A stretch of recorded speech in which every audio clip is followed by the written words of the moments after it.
Hey guys, so Ben Shapiro debated at the Cambridge Union over the Israel-Hamas war, and he pretty much destroyed everyone. Check it out. Hi, Ben. Howdy.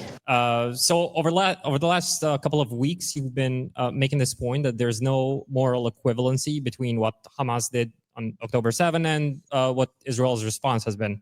But do you think there is a point at which the civilian death toll no longer justifies the actions of Israel, or do you think that alternatively Israel can justifiably kill every last civilian as long as its goal is to destroy Hamas? So Israel should do its best to avoid killing civilians in destroying Hamas. However, there is no number where it goes from every life obviously being valuable. There's no number, however, where it goes from 10,000 to 10,001, at which point it has entered the realm of disproportion. That's not how war works. If war worked that way, no one would ever win one. It also completely destroys, I talked about incentive structures, it destroys the incentive structure for military units to act in ways that do not put civilian lives in danger, to allow Hamas immunity by dint of the fact that they are deliberately hiding among civilian populations.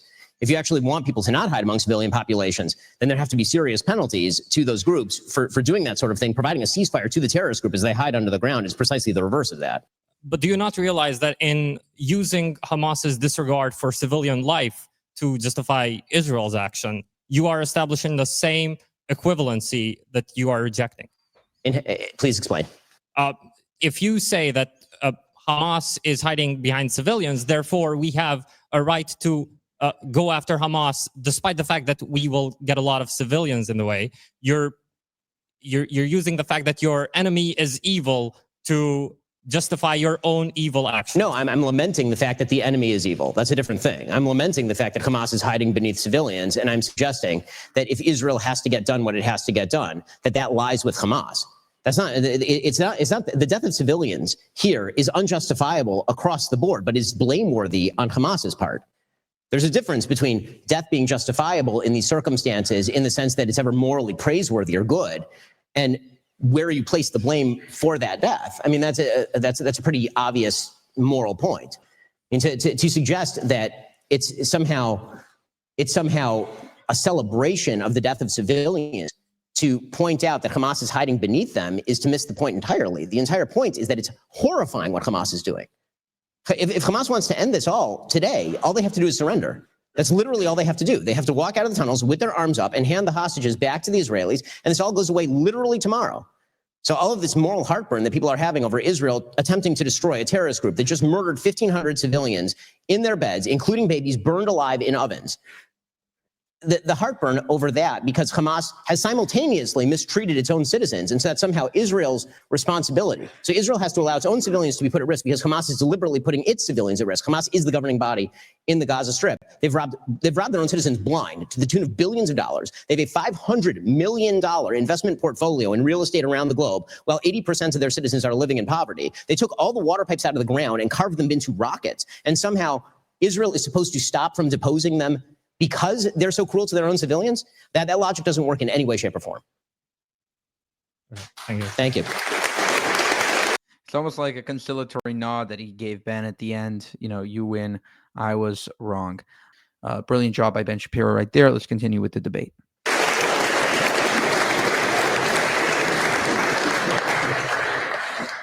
Thank you so much for your time.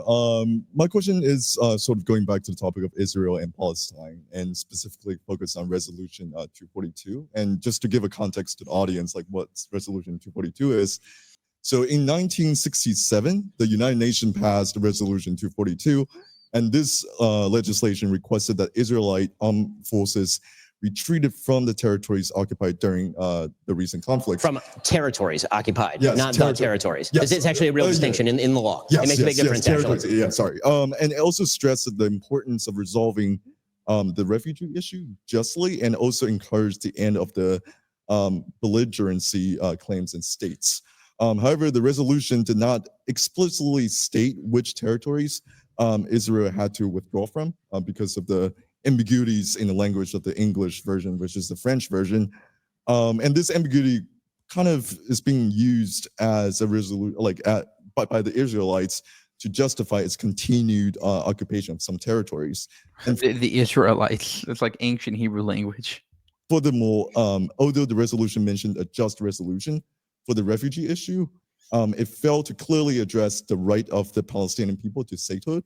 And from my understanding, that is the reason why a lot of the Arab nations sort of reject that resolution.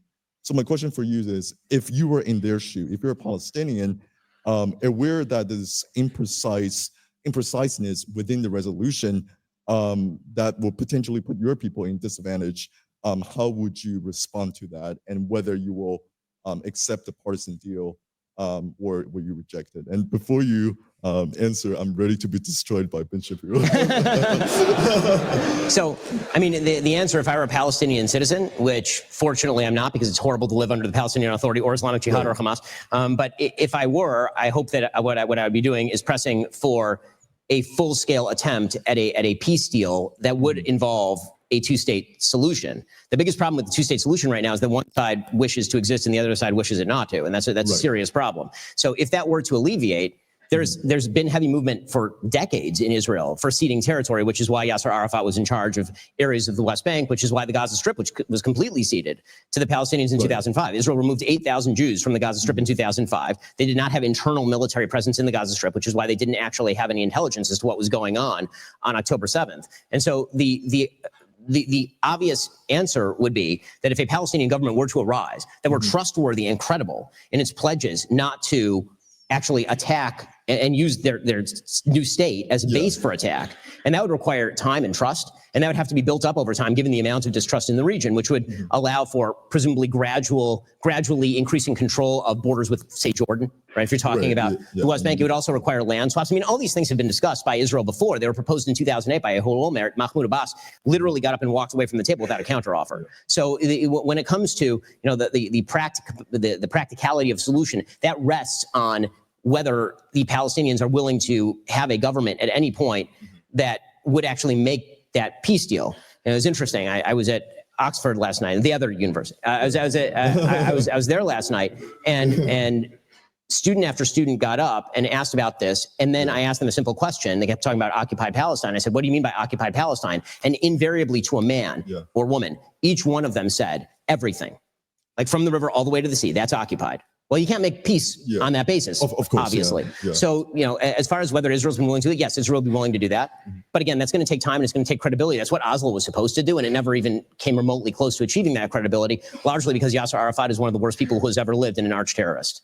So what would be like sort of your solution to that? What would you propose if you're the one that's mitigating the deal between Israel and Palestine? I mean, right now there's no deal to be actually mediated between the two parties. Hypothetical in the magical hypothetical deal, it would end up looking like the Palestinian areas that are currently governed by that are currently largely Palestinian would end up under Palestinian control. It would look like land swaps, probably, where the Israeli areas outside the Green Line, like Afra, which has 30,000 citizens living out there, that was not going to end up in Palestinian control. You're going to have a land swap somewhere else. I mean, that's everybody sort of acknowledges that is the way that it would go. Even Likud, which started off anti-Oslo, once that was the reality on the ground, started to embrace a lot of the language of the two-state solution. So again, I think that everyone in the West is trying to jump to the solution without recognizing the failure of the premise.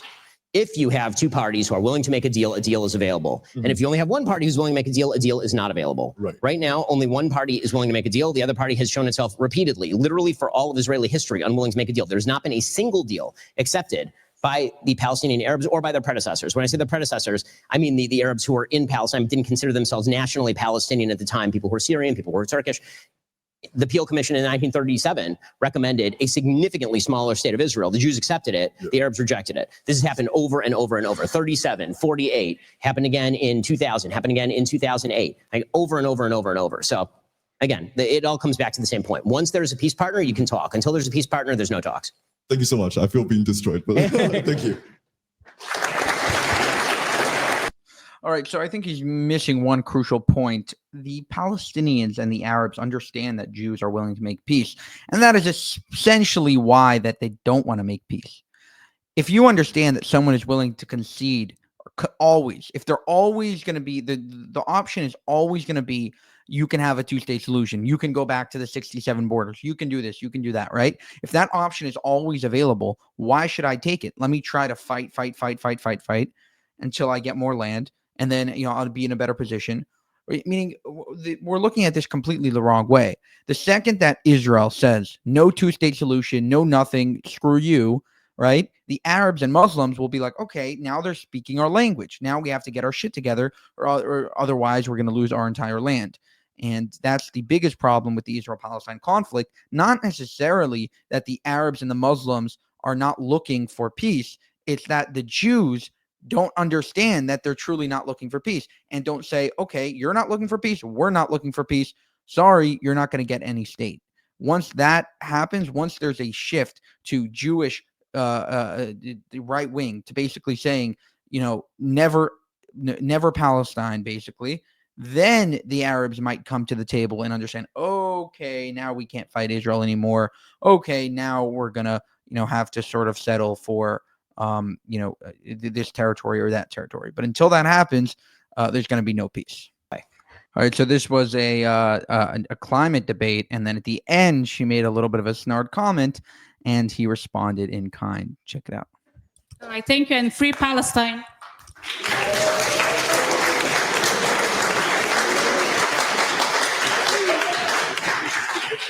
Which part? Really? It's a serious question. What is it? I mean, I saw you say from the river to the sea, so you can just say it out loud. Yeah, there we go. Okay, I appreciate the idea that the Jewish state should be wiped completely off the map with the concomitant loss of life. But we're worried about climate change and the humanitarian aspects of climate change over the course of the next 100 years. Sure. Okay. Okay, thank you. Mic drop by Ben Shapiro right there, exposing them for what they really want. They don't want a free Palestine. They want Israel gone. Oscar, so we're moving back to the floor now. Is there anyone on the floor who'd like to ask Ben a question, and we'll get you a mic? I see a lot of hands. I think we'll head over here first. Can we get a mic over there? Hello. My question is going to be about the Israel-Palestine issue, and let it be known that I'm not a big from the river to the sea kind of person. My question is about your claim about Israel always having its doors open to peace for a two-state solution. And I just don't think this narrative is true. I don't think that any Israeli prime minister since Yitzhak Rabin has really had their doors open for peace. And Yitzhak Rabin, the most open for peace Israeli prime minister of all time, was shot by an Israeli extremist who was motivated by Jewish fundamentalism, which as a Jew, I find really appalling that was the closest we've ever got to peace. And it was our very own religious fundamentalists that stopped that from happening. Obviously, he's a Jew. The Jewish guilt shines through every time. I don't think that Israel does currently have its doors open for peace. Benjamin Netanyahu has made his voice opposed to the two-state solution very often. Israel is under the control of a minority settler population who are not willing to give up on the land of Judea and Samaria, which is land that needs to be given up in order to achieve peace. So I just don't think this is true. And yes, I don't think Hamas has its doors open for peace either. But this does not change the fact that Israel is culpable for also this current situation in which it is not willing to negotiate because it views the entire land as its own. Look at the nation state law. The Judea, Samaria, Golan, everything is all meant to be exclusive Jewish sovereignty.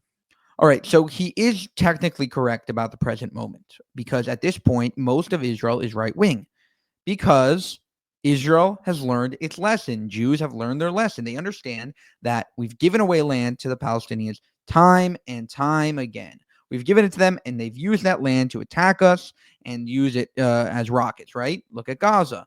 Look at the Sinai. Look at all of these places that we gave away land and are now being used. Look at South Lebanon. All these places, we gave away land.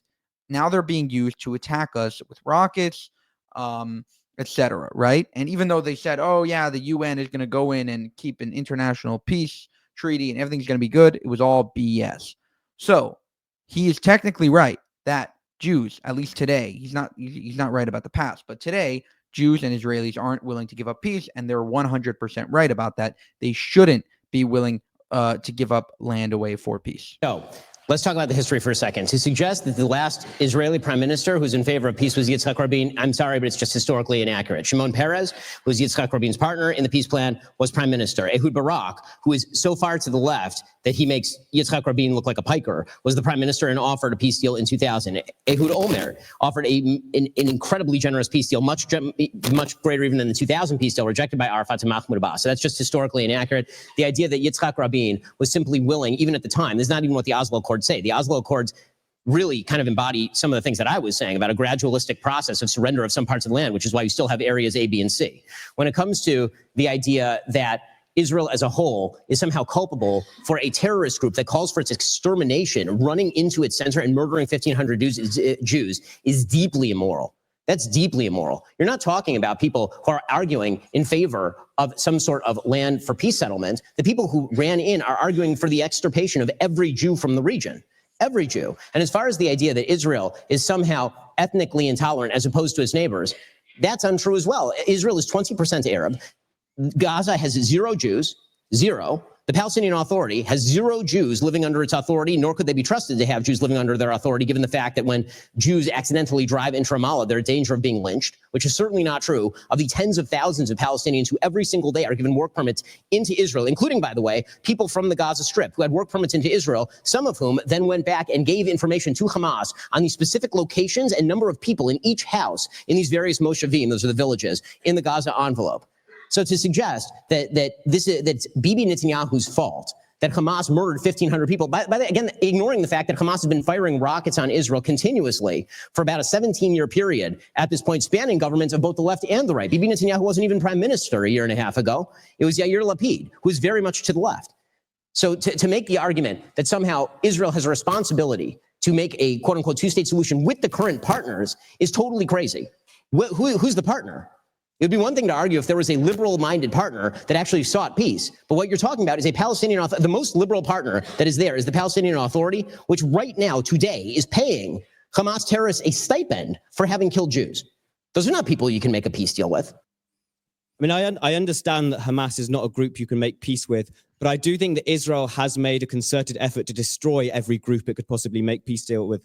In 2019, Netanyahu said that the best way to stop Palestinian statehood, which is his aim, was to fund and empower Hamas in order to further the divide between Gaza and West Bank. This is what he believed should be done in order to prevent Palestinian statehood. And second, when you talk about Ehud Barak, as being a leader who was very willing to open a peace deal, I think that the reason why the 2000 peace deal failed was because ultimately Israel was not willing to give up control over the Temple Mount, which is for Muslims the Alaska compound, which is something as a secular Jew I think should have been given up in order for peace. But I can understand that religious people might struggle with that. But at the same time, I think that Arafat was under a condition where he could not have given up permanently sovereignty over Alaska compound because he would have had a fatwa against him. Okay, so your argument is actually my argument, which is that Arafat could not have accepted a peace deal offered to him because his own people would have murdered him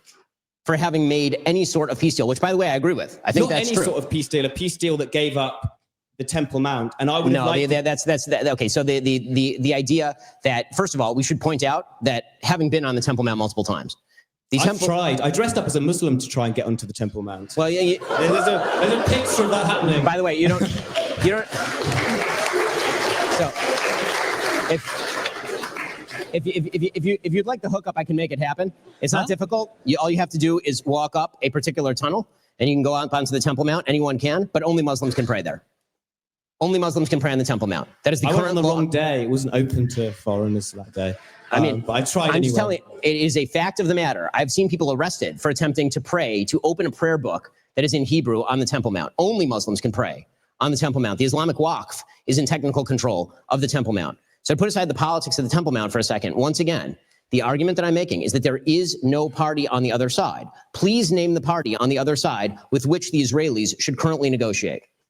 Not currently, because as I've said, so then Israel has tried. Israel has assassinated leading Arab academics, leading Palestinian academics.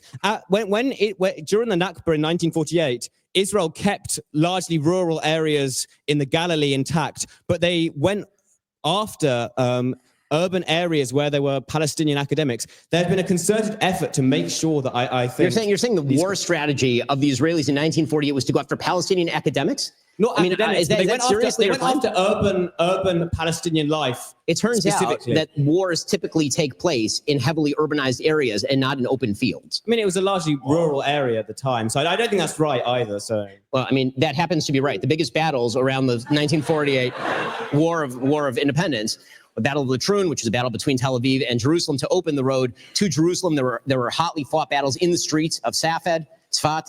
So, I mean, there are battles in every populated area of the region, clearly, because it was a war for the establishment of the State of Israel. So once it... 80% of the Palestinian population was depopulated, which is unusual. First of all, not particularly unusual considering that the Allies, including this country, promptly after World War II depopulated Poland to the sound of 2 million Germans depopulated from Poland back into Germany, repatriated back into Germany that nobody ever talks about. Nobody's talking today about the fact that right now... Okay, I think we need to wrap up there. All right, so brilliant job by Ben Shapiro educating these anti-Israel voices. Again, even that last voice at the end who was Jewish, he's not being honest, intellectually honest about the situation. If you're being honest, you understand that there is no other party to peace. Israel is the best party to peace, and even Israel shouldn't be giving away its land for peace, and shouldn't fall into that trap again. We just have to explain to the Muslims there is no peace. There is no way forward. The only way forward is to abandon your jihadi ways, give up, put down the Quran, think about your family, think about your children, think about your children's children, and move forward to an economically better future and, just a better lifestyle overall. For more, subscribe to this channel. If you want to help us make more of these videos, you can go to buymeacoffee.com/JewishUncensored.